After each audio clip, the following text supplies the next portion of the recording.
Good morning students. आज अपन करने जा रहे हैं trade payable and other current liability के ऊपर क्या क्या ऑडिट प्रोसीजर किए जाते हैं बाय एन ऑडिटर, उसको अपन लर्न करने वाले हैं, राइट।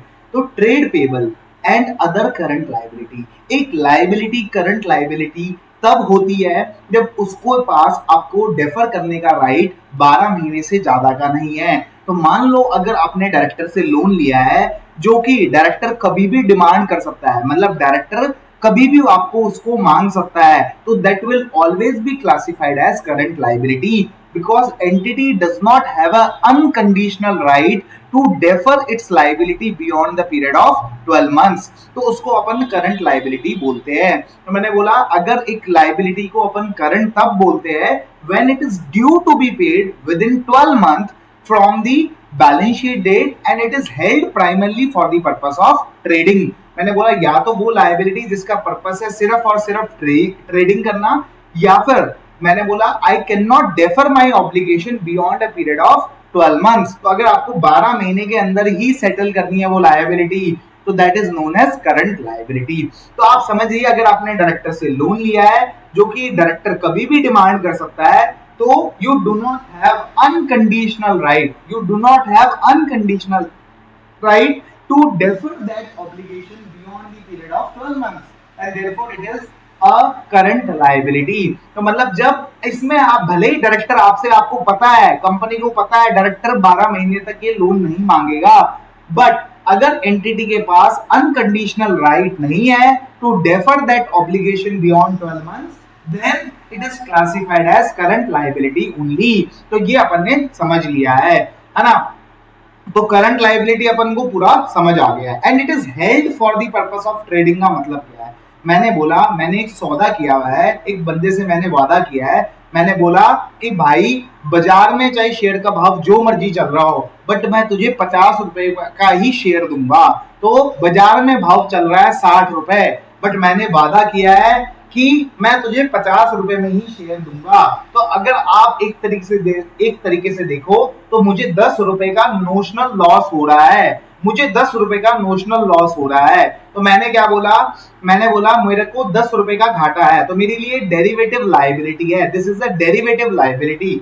अभी मैंने एक और सौदा किया जहां पे मैंने बोला भाई बाजार में चाहे जो भी भाव चल रहा हो, बाजार में चाहे जो भी भाव चल रहा हो, मैं तुझे 52 रुपए में शेयर बेचूंगा।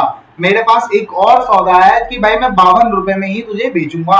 तो मैंने बोला मैं इस डेरिवेटिव लायबिलिटी को ट्रेड करता हूं, आई trade this liability.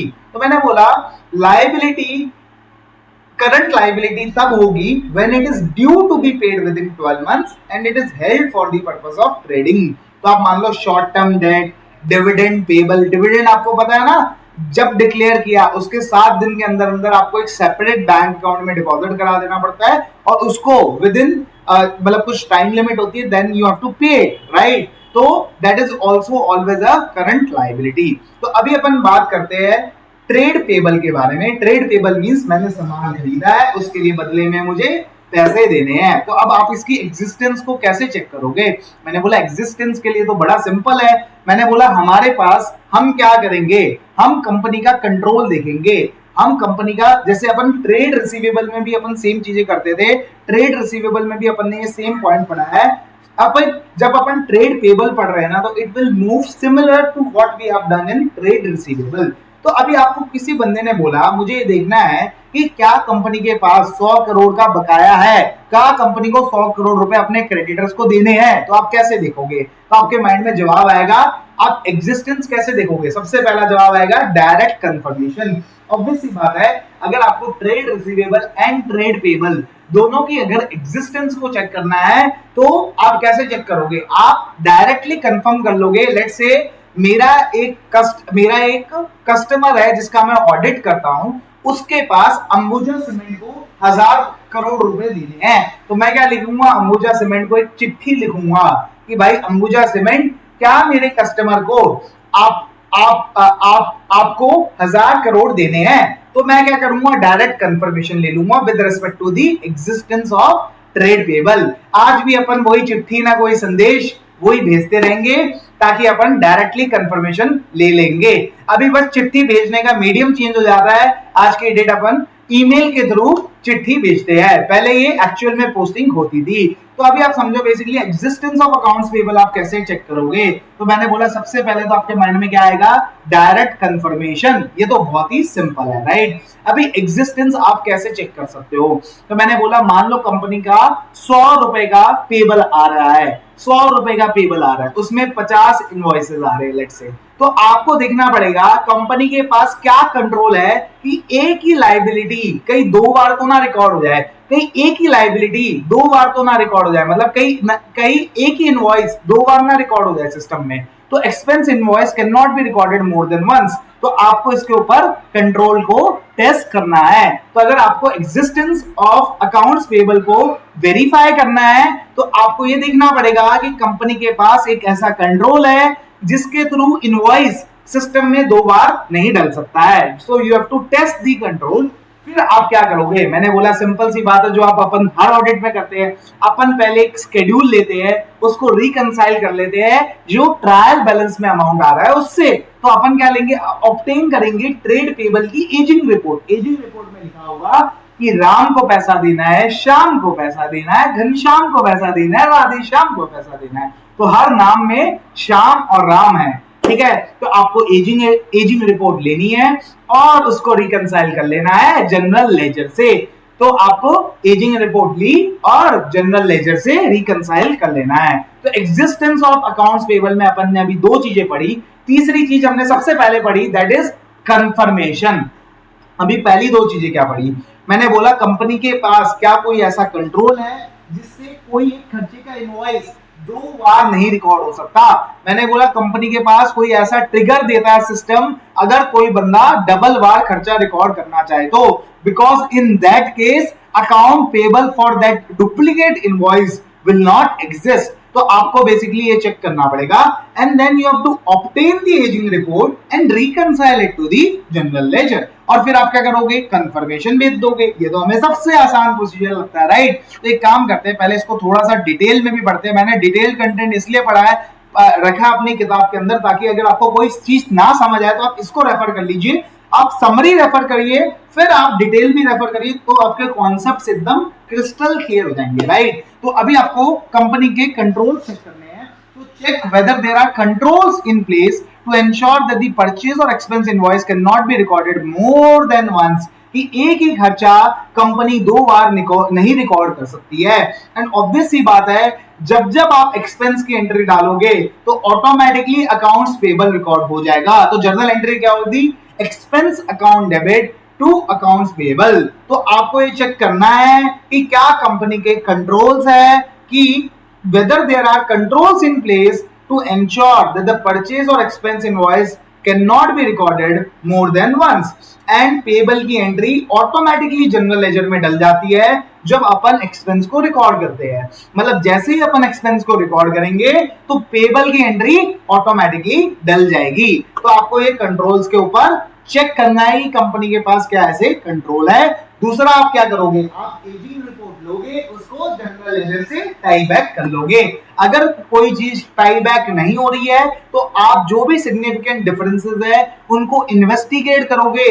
What is the journal entry that is causing this difference, so you will obtain the AP aging report and trace the balance as per the report to the general ledger. अगर कोई differences है तो आपको investigate करना है what are the reconciling item, और जो journal entries होगी of the large amount needs to be carefully examined. ये भी अपन ने समझ लिया। तो मैंने बोला अभी अपन ने 2 पॉइंट ही करे, 2 पॉइंट को अभी अपन पूरा समझते हैं। पहले कंपनी के पास कोई ऐसा कंट्रोल है जिससे कोई भी डुप्लीकेट इनवॉइस नहीं रिकॉर्ड हो सकता। दूसरा आपको एजिंग रिपोर्ट लेनी है, उसको बेसिकली जनरल लेजर से रिकंसाइल कर लेना है। अभी आप क्या करोगे, तीसरा प्रोसीजर जो ऑटोमेटिकली नेचुरली दिमाग में आना चाहिए वो है डायरेक्ट कंफर्मेशन। आप चिट्ठी भेज दोगे तो फॉर सिग्निफिकेंट अकाउंट्स पेबल, जिनसे बहुत मोटा पैसा बकाया है, जिनका बहुत बहुत बड़ा अमाउंट बकाया है, या फिर जिनसे सिग्निफिकेंट परचेजेस है भले ही अमाउंट छोटा भी हो, तो फॉर सिग्निफिकेंट अकाउंट्स पे पता चले आपने पेमेंट पहले कर दी, राइट, आपकी 100 करोड़ की परचेजेस थी बट आपने क्या किया, पेमेंट पहले कर दी, तो पेमेंट पहले कर दी तो क्या होगा, आपने उसको पेमेंट पहले कर दी तो ऑब्वियसली बात है वो आउटस्टैंडिंग पेबल में नहीं आ रहा होगा, लेकिन तब भी आपको उसको ट्राई करना है कि आप कंफर्मेशन ले लो। तो for significant accounts payable contact vendors and ask them to confirm the amount of accounts payable. अभी क्या होगा, अभी आपको ऑब्वियसली बात है कंफर्मेशन अगर भेजनी है तो आपको मैनेजमेंट को बताना पड़ेगा। अभी हो सकता है कि मैनेजमेंट आपसे आपको बोले कि भाई इस बंदे को अभी कंफर्मेशन मत भेजो क्योंकि मेरा इसके साथ क्या चल रहा है, डिस्प्यूट चल रहा है। तो अभी मैनेजमेंट ने बोला अगर आप इसको कंफर्मेशन भेज दोगे जिसमें आप ये लिख के भेज दोगे कि मेरा 100 रुपए मुझे तुझे देना है, जबकि ये इनवॉइस ही डिस्प्यूट में है, जबकि ये अमाउंट ही डिस्प्यूट में है, तो शायद ये मेरे लिए एक एविडेंस बन जाएगा, मेरे अगेंस्ट मेरे लिए एविडेंस बन जाएगा कि कंपनी ने ऑलरेडी रिकॉग्नाइज कर लिया of this liability of this amount and accordingly company has admitted its liability, right. तो ऑब्वियसली बात है company will ask auditor to not to send the confirmation. तो इस केस में ऑडिटर को क्या करना है, ऑडिटर को मैनेजमेंट से बेसिकली ऑब्वियसली बात है पहले रीजन पूछना है। मैनेजमेंट ने जब आपको रीजन बता दिया तो उसको देखना है कि क्या वो वैलिड ग्राउंड्स का रीजन है, क्या वो वैलिड रीजन है। So management refusal to send confirmation को आपको देखना पड़ेगा whether there is a valid ground for management to ask me to not send the confirmation. अगर वैलिड ग्राउंड है तो you have to modify the nature, time and extent of the audit procedures. तो अभी अपन existence of accounts payable के बारे में बात करते हैं। तो सबसे पहले अपन को देखना है कि क्या कंपनी के पास कंट्रोल्स है कि जिसके थ्रू डुप्लीकेट इनवॉइसेस नहीं रिकॉर्ड हो सकते हैं। मतलब सिस्टम ऑटोमेटिकली अलर्ट कर देता है अगर कोई बंदा डुप्लीकेट इनवॉइस को एंट्री डालने की कोशिश करता है तो क्या सिस्टम है कंपनी के पास, क्या कंट्रोल्स है कंपनी के पास, ये हमने पढ़ा। एंड ऑटोमेटिकली पेबल रिकॉर्ड हो जाता है जब अपन एक्सपेंस को रिकॉर्ड करते हैं। फिर आपको एजिंग रिपोर्ट को लेना है, उसको रिकंसाइल करना है टू द जनरल लेजर। अगर कोई रिकंसाइलिंग आइटम्स है तो उसको बेसिकली आपको टेस्ट करना है, ठीक है, ये भी अपन ने समझ लिया। फिर आपको डायरेक्ट कंफर्मेशंस लेनी है, ये भी अपन को एकदम क्लियर है। अगर आपको मैनेजमेंट मना करती है कंफर्मेशन भेजने के लिए तो आप उनके रीजंस की वैलिडिटी को चेक करोगे। अगर रीजन वैलिड है तो you will modify the nature, timing and extent of the audit procedure. इसका मतलब क्या हुआ, you will perform alternative audit procedure. ये भी अपन को क्लियर हो गया, राइट। अभी आप क्या कर सकते हो, अभी आप जो है बैलेंस, वो बैलेंस शीट डेट का भी कंफर्म कर सकते हो या फिर आप किसी और डेट का भी कंफर्म कर सकते हो। तो you can confirm the balance either of the date of the balance sheet और as at any other date.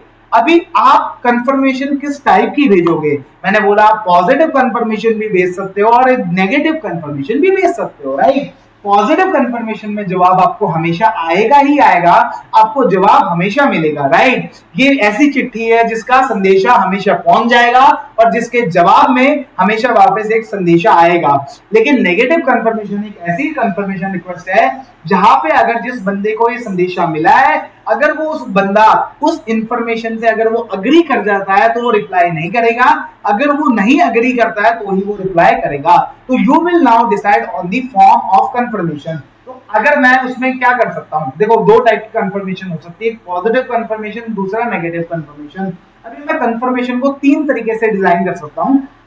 मैं ये लिखूंगा कि भाई मुझे जवाब तभी देना जब आपके बुक्स में मेरा 100 करोड़ रुपए का रिसीवेबल ना आ रहा हो, क्योंकि मुझे पेबल देना था उसके बुक्स में रिसीवेबल होगा, राइट। तो मैंने कंफर्मेशन में लिखा मुझे जवाब तब देना जब आपके बुक्स में 100 करोड़ मेरे से रिसीवेबल ना आ रहा हो तो जवाब देना। तो this is known as negative confirmation. इसमें ऑब्वियसली बात है आपको अमाउंट हमेशा लिखना पड़ेगा, तो ये आपको समझ आ गया। फिर होता है पॉजिटिव कंफर्मेशन के दो टाइप्स, राइट। पॉजिटिव कंफर्मेशन में आप चाहो तो अमाउंट लिख के भी दे सकते हो और अमाउंट बिना लिखे भी दे सकते हो। तो आप बोलोगे please confirm the balance of rupee this x, blank छोड़ दोगे, पेबल टू यू, फिर वो उसको ब्लैंक भर के वो दे देगा, राइट। फिर आप दूसरा कंफर्मेशन क्या कर सकते हो कि please reply to this email even if you agree to the information और even if you disagree to the information, because as per our records the amount payable to you is ₹10,000। अभी देखो जब आप अमाउंट लिख के नहीं दोगे तो वो ज्यादा रिलायबल मेथड है, क्योंकि उसमें क्या होगा, वो बंदा पूरा चेक करके आपको रिस्पॉन्स देगा। ठीक है, जब आप अमाउंट भर के दोगे तो वो शायद हो सकता है कि बिना देखे ही आपको कंफर्म कर दे कि भाई हाँ यही अमाउंट है मेरे बुक्स में। तो आपको now you have to decide on the form of confirmation. तो ये भी अपन ने क्लियरली समझ लिया।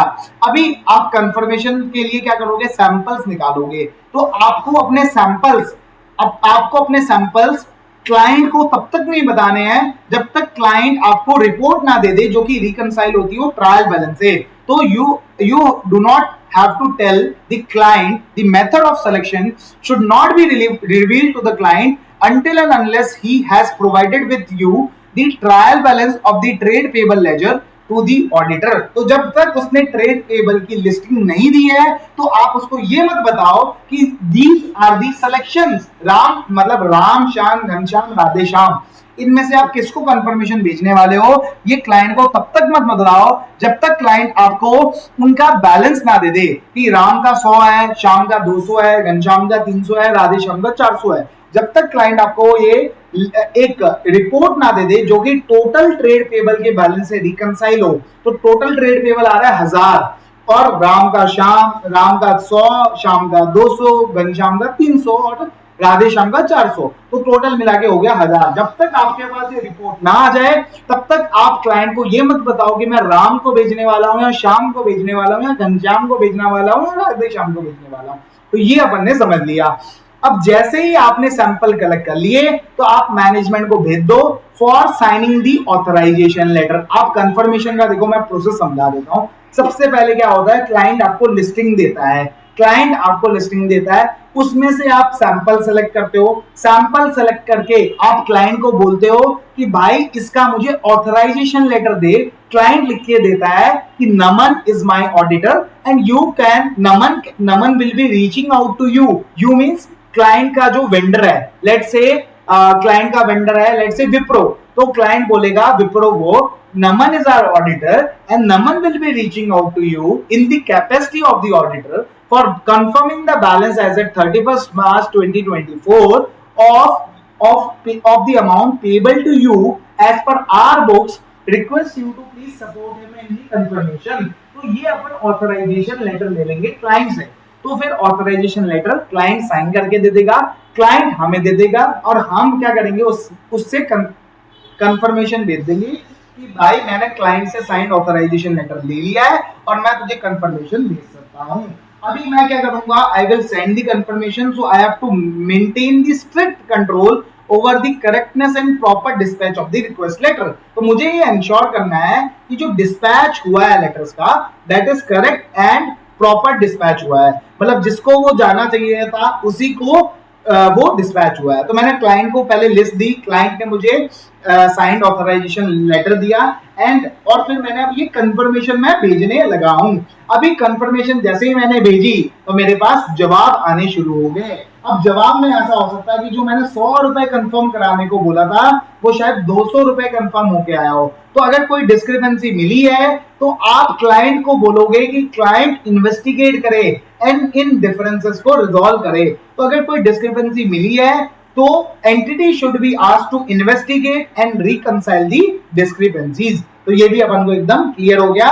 अगर आपको कोई भी रिप्लाई नहीं मिला है, आपने कंफर्मेशन तो भेजी, आपने चिट्ठी तो भेजी, बट आपकी चिट्ठी का कोई भी जवाब नहीं आता है। जैसे अपना स्कूल टाइम में होता था, अपन चिट्ठियां तो बहुत लिखी थी लेकिन जवाब कभी ना आया। ठीक है, तो वही जवाब अगर ना आए तो आप क्या करोगे, सब्सिक्वेंट पेमेंट को चेक कर लोगे कि भाई मैंने उसको सब्सिक्वेंट पेमेंट दे दी है, मैंने उसको सब्सिक्वेंट पेमेंट दे दी है। तो अगर देखो मैं आपको सिंपल सी बात बताऊं तो आप इसमें अगर मान लो कि अगर कोई रिप्लाई नहीं आया तो आप क्या देखोगे, ट्रेड पेबल की सब्सिक्वेंट पेमेंट चेक कर लोगे। अगर रिप्लाई नहीं आया है तो आप इनवॉइसेस चेक कर लोगे कि भाई जो ट्रेड पेबल का जो 100 रुपए का बैलेंस आ रहा था उसमें मान लो 20 रुपए का इनवॉइस था, 30 रुपए का इनवॉइस था, 50 रुपए का इनवॉइस था।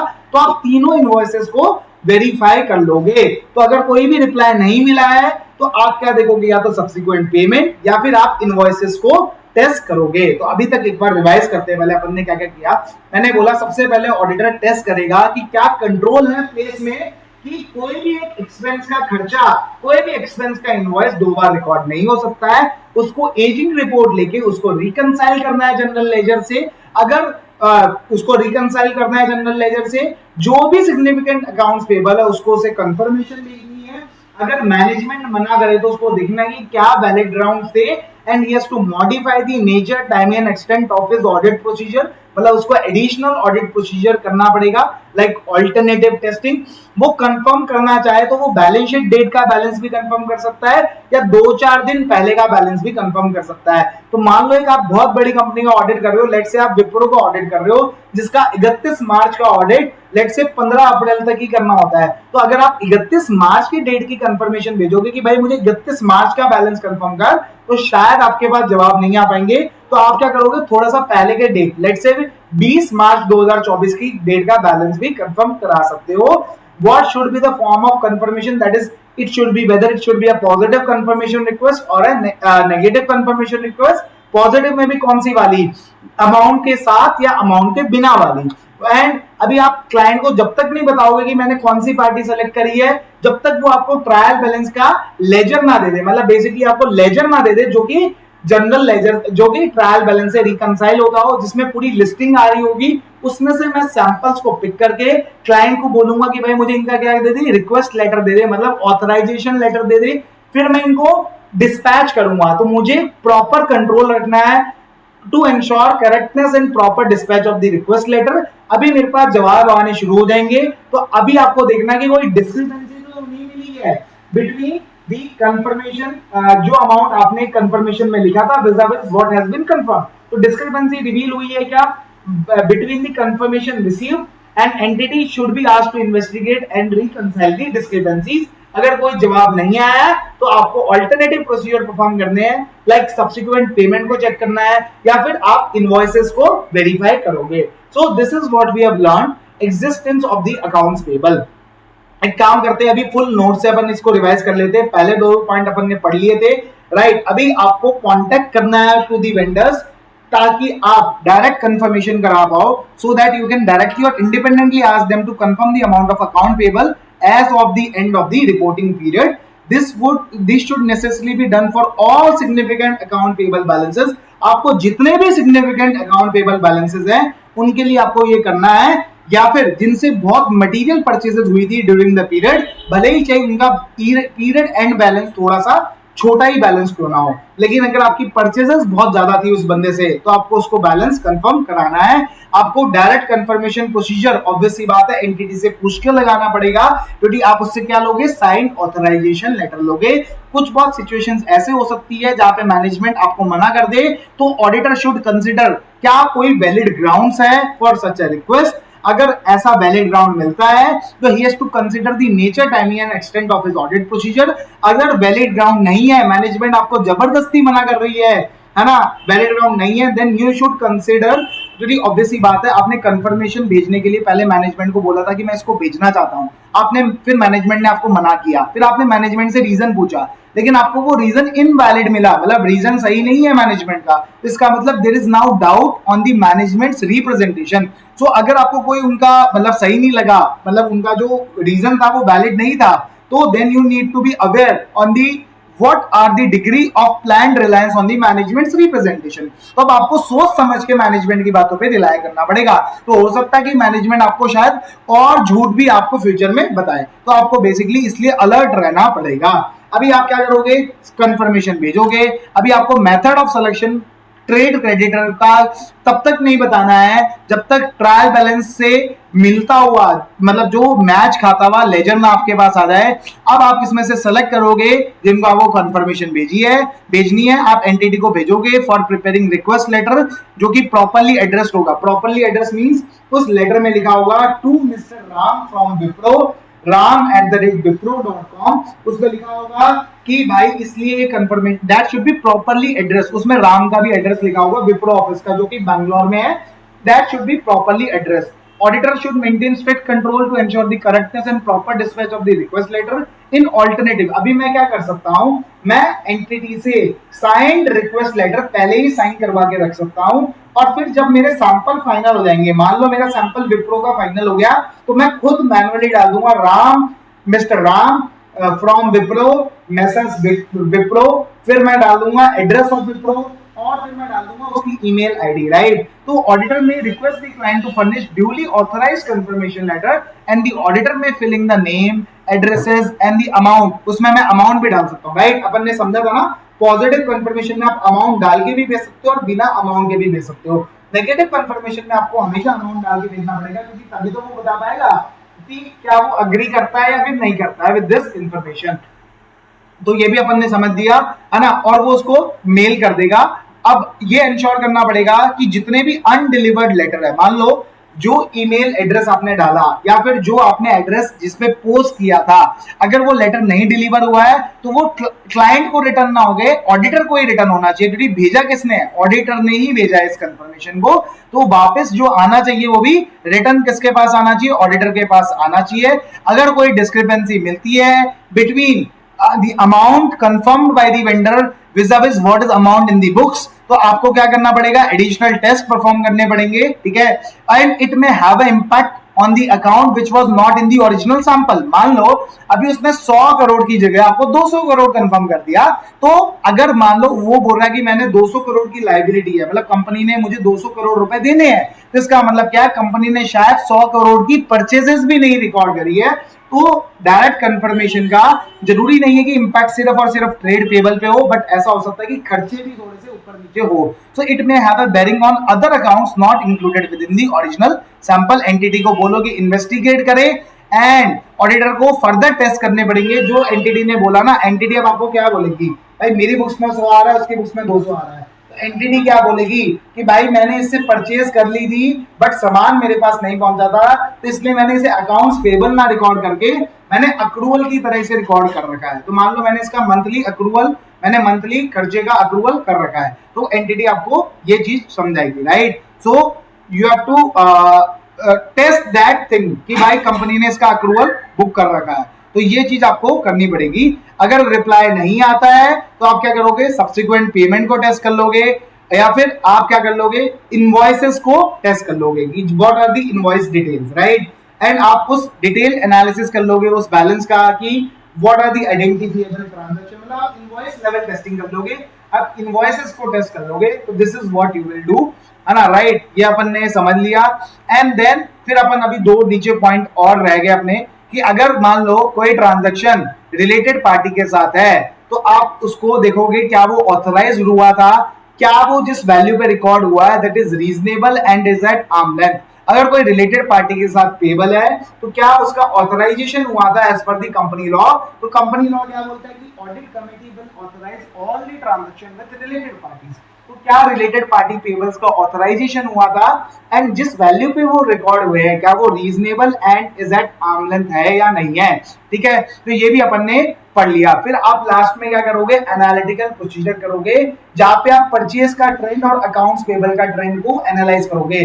तो आप ये देखोगे मेरी साल में 1200 करोड़ की परचेज है और मेरा मोटा मोटी 100 करोड़ का ट्रेड पेबल आउटस्टैंडिंग है। इसका मतलब क्या है, मेरा 1 मंथ का पेबल आउटस्टैंडिंग रहता है। तो you will analyse the trend of the purchases to the accounts payable, और आप इसको कंपैरिजन करोगे पिछले पीरियड्स के साथ, मतलब आप एनालिटिकल प्रोसीजर करोगे। पहले आप रिलेशनशिप बनाओगे of the purchase with the accounts payable and then you will compare this ratio with that of the previous period. So you have to then compare the two or more ratios over the period of time to see if there are any unusual trends. तो यही अपन ने पढ़ा कि क्या related party के जितने भी payable है क्या वो ऑथराइज थे and the value of transaction is reasonable and is at arm length. आपको ट्रेंड लाइन को रिव्यू करना है of purchase to AP and आपको दोनों को कंपैरिजन करना है कि भाई क्या कोई अनयूजुअल ट्रेंड को नजर नहीं आ रहा है। अगर कुछ अनयूजुअल ट्रेंड नजर आ रहा है तो मैनेजमेंट से आप इंक्वायरी करके रीजन पूछिए। तो ये अपन ने समझा एग्जिस्टेंस ऑफ अकाउंट्स पेबल। तो अभी फटाफट रिवाइज करते हैं। मैंने बोला क्या कंपनी के पास ऐसा कंट्रोल है जिसमें कोई भी डुप्लीकेट इनवॉइस रिकॉर्ड नहीं कर सकता। आपको एजिंग रिपोर्ट लेनी है, उसको रिकंसाइल करना है विद द जीएल, आपको डायरेक्ट कंफर्मेशन भेजनी है।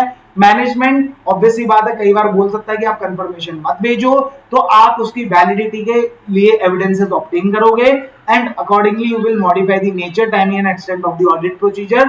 अभी आप चाहो तो कंफर्मेशन बैलेंस शीट डेट पे भी कर सकते हो या फिर any date prior to the closing of the balance sheet date पे भी कर सकते हो। In consultation with the entity. आप एंटिटी के साथ कंसल्ट करके डिसाइड कर सकते हो कि भाई मुझे 31 मार्च की डेट नहीं, मुझे 20 मार्च की डेट को कंफर्मेशन करना है, ठीक है।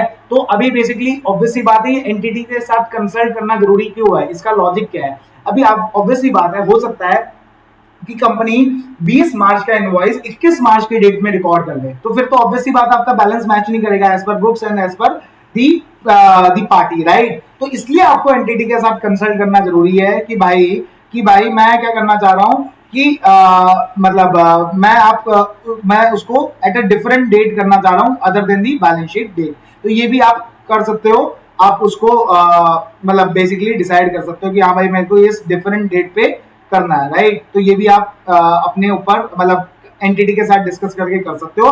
वन फॉर्म ऑफ कंफर्मेशन आप अमाउंट लिख के भी भेज सकते हो, बिना अमाउंट लिखे भी भेज सकते हो। मेथड ऑफ सिलेक्शन आपको रिवील नहीं करना है जब तक आपके पास लेजर ना आ जाए जिसमें पूरा वो ट्रेड पेबल की लिस्टिंग हो, फिर आप उसमें से वेंडर्स को सेलेक्ट करोगे, उनको आप कंफर्मेशन भेज दोगे एंड ऑडिटर को कंट्रोल रखना है regarding the dispatch of the request letter. अगर कोई डिस्क्रिपेंसी मिले तो उसको बोलो एंटिटी को इन्वेस्टिगेट करके रिजॉल्व करे। अगर कोई भी रिप्लाई नहीं आ रहा है तो सब्सिक्वेंट टेस्टिंग करें। आप देखोगे ट्रेड पेबल अगर सब्सिक्वेंटली पेबल हो, पेमेंट हो चुकी है, तो इसका क्या मतलब है कि इट वाज एग्जिस्ट, मतलब वो था एक्चुअल में, तभी तो मैंने पेमेंट करी है। तो सब्सिक्वेंट पेमेंट या फिर इनवॉइस टेस्टिंग कर सकते हो। रिलेटेड पार्टी के केस में आप देख सकते हो क्या ऑथराइजेशन हुआ था and the value was reasonable and it was at arm length and you can review the trend line of purchase or expenses in account payable and compare it over the 2 period। ठीक है कि आप देख सकते हो last year क्या था, इस साल क्या है। तो ये अपन ने पूरा समझ लिया है एग्जिस्टेंस के ऊपर, ठीक है। एग्जिस्टेंस अपने को पूरा क्लियर है। 1 सेकेंड, हाँ जी, अभी अपन बात करेंगे कंप्लीटनेस की, राइट। कंप्लीटनेस की बात करते हैं, बस एक सेकेंड।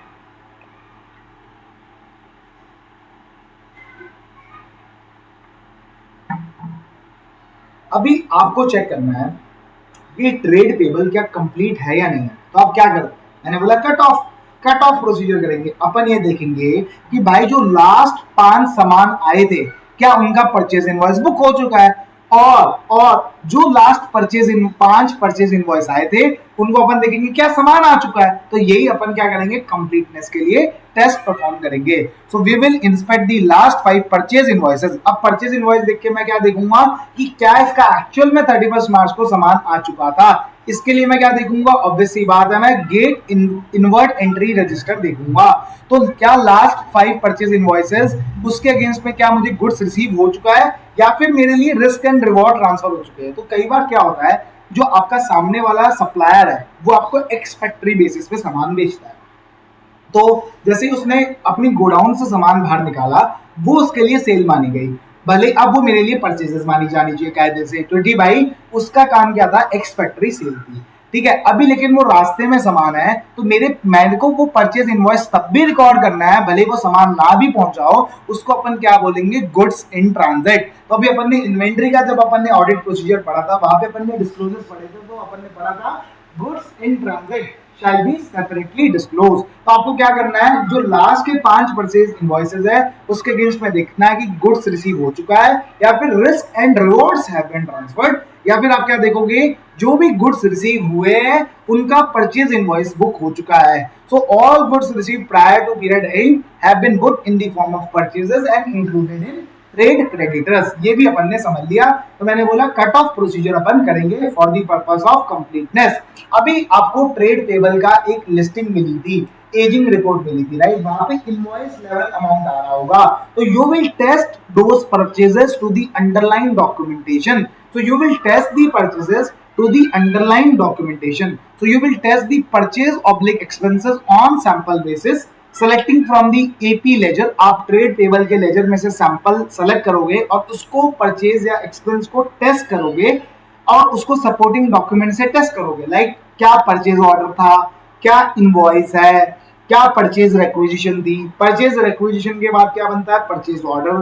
परचेज ऑर्डर के बाद आता है गुड्स रिसिप्ट नोट, सामान आता है, सामान आने के बाद उसका इनवॉइस आता है, इनवॉइस आने के बाद उसकी पेमेंट होती है, राइट। तो ये अपन ने पढ़ा। तो टेस्ट परचेज और expenses on sample basis, selecting from the AP ledger, check their supporting documents और चेक करो कि purchases were recorded at correct amount and correct date. आप ये भी देखो कि क्या वो करेक्ट अमाउंट पे रिकॉर्ड हुई है परचेजेस, करेक्ट डेट पे रिकॉर्ड हुई है। तो मान लो सामान आया था 31 मार्च को, तो वो करेक्ट 31 मार्च 24 के अंदर रिकॉर्ड हो जाना चाहिए।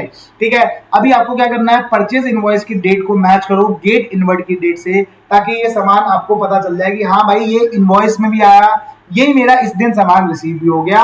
उसको आपको कंफर्ट आएगा कि भाई एक्चुअल में सामान मुझे रिसीव हो गया था, इसलिए मेरी बुक्स में इसके लिए लायबिलिटी होनी चाहिए। So match purchase invoice date to the gate inward entry date and check purchases are been recorded in the correct accounting period. तो अभी अपन ने क्या चीजें समझी, मैंने बोला आपको कट ऑफ प्रोसीजर करना है, दूसरा आपको परचेजेस को टेस्ट करना है। तो कट ऑफ में आप क्या करोगे, लास्ट 5 परचेज इनवॉइस लोगे, उसको देखोगे सामान आ चुका है, या फिर जिनका सामान आ चुका है उनके आप इनवॉइसेस चेक कर लोगे।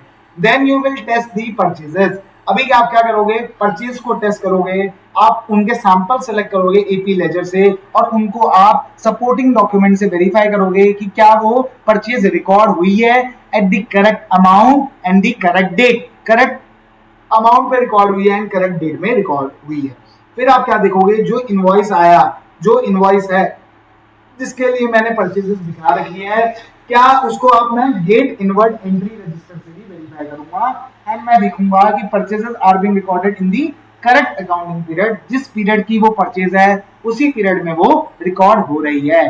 फिर आप क्या देखोगे, सब्सिक्वेंट पेमेंट चेक करोगे।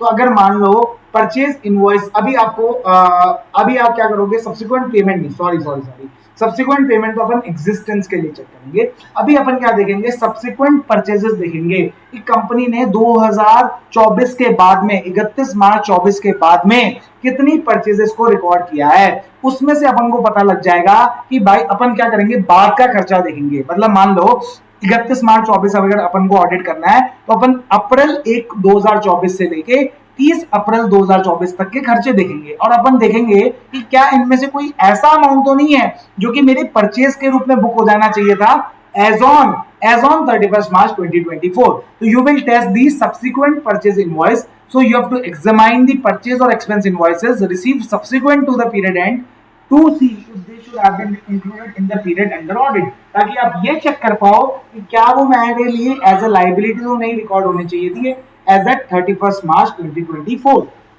ये भी अपन को समझ आ गया। Now you have to also review the subsequent expense voucher. Review all material expense voucher recorded post the balance sheet date to see if they relate to the transaction from within the audit period. तो आप subsequent खर्चे देख लोगे।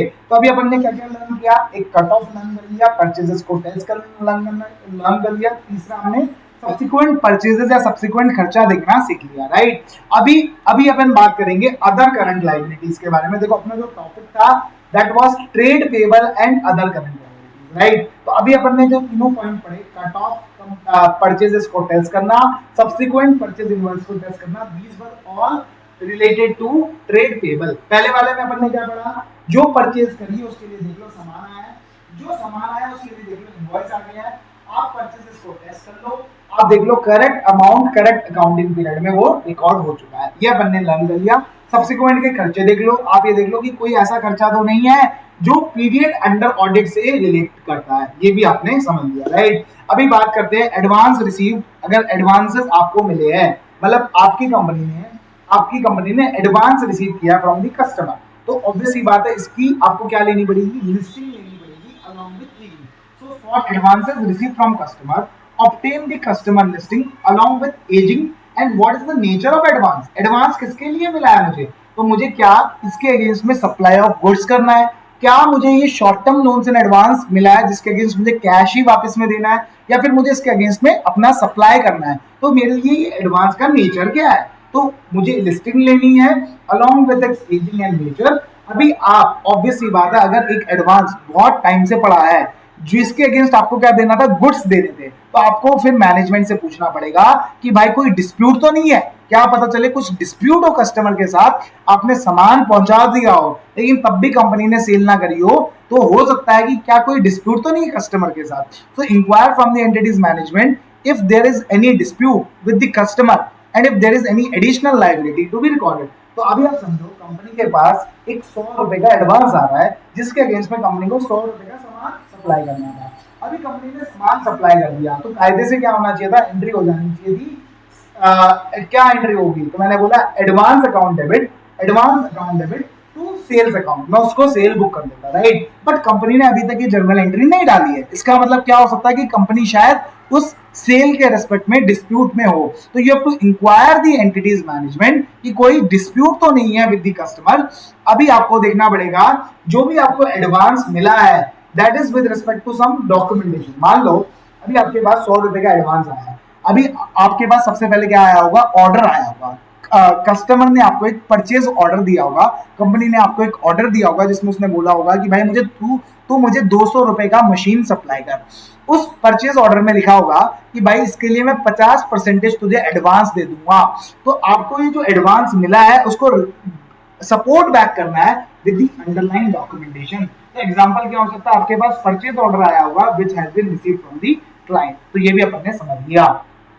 Completeness पे learn करते हैं, cut off purchases को test कर लो, सब्सिक्वेंट परचेजेस को टेस्ट कर लो, advance receive classified as other current liability के लिए आप क्या करोगे, पहले आप लिस्टिंग ले लो, लिस्टिंग को basically listing along with its ageing and nature उसको पकड़ लो, फिर आप मैनेजमेंट से पूछो कि क्या कोई डिस्प्यूट है with respect to this advance. अगर कुछ है तभी तो आपने सेल नहीं रिकॉर्ड करी है, क्या डिस्प्यूट है, क्या कोई एडिशनल लायबिलिटी तो कंपनी पे नहीं आएगी, और इन एडवांसेस को ट्रेस बैक करो to the underline documentation.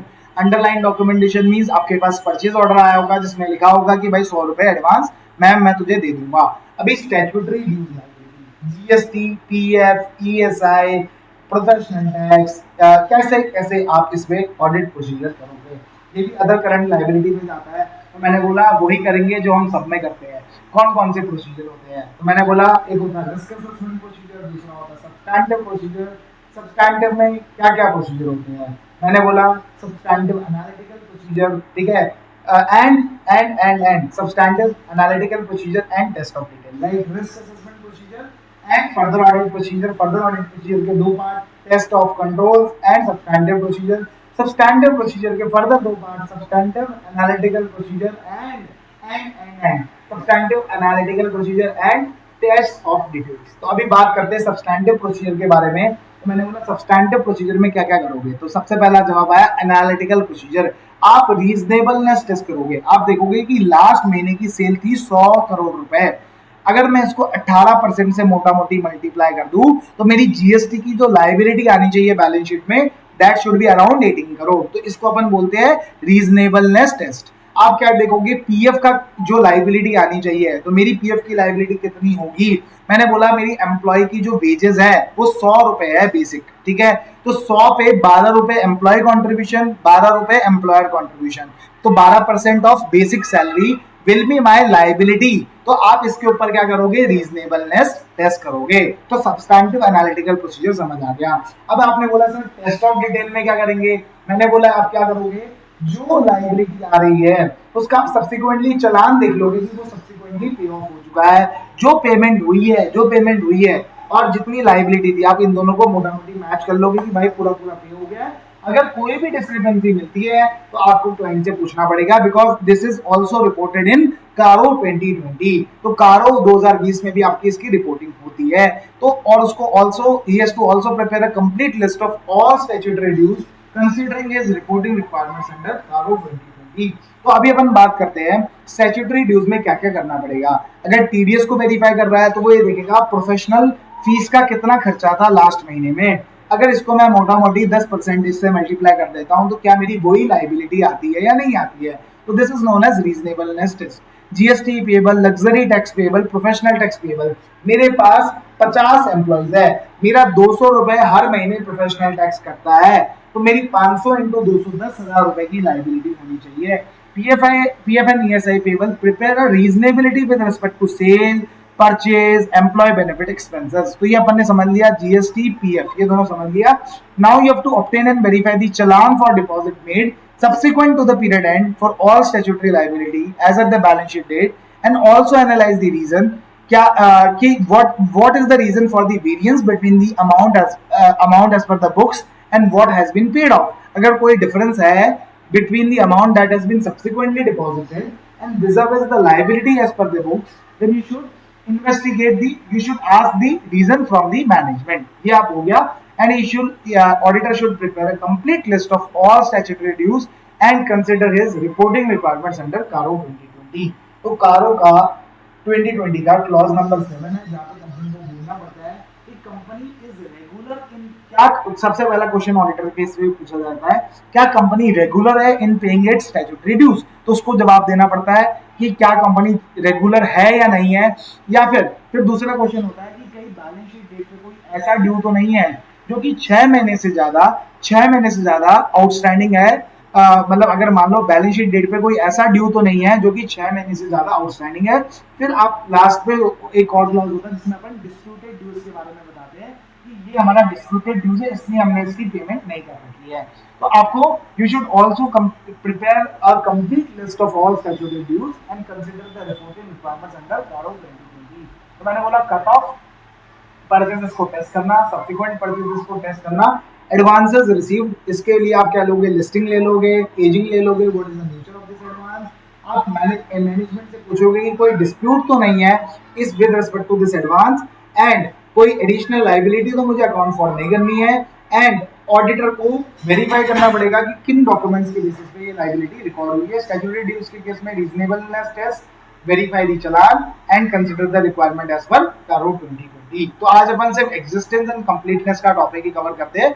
Tomorrow we will cover the rest of the topic. Thank you, bye, have a good day.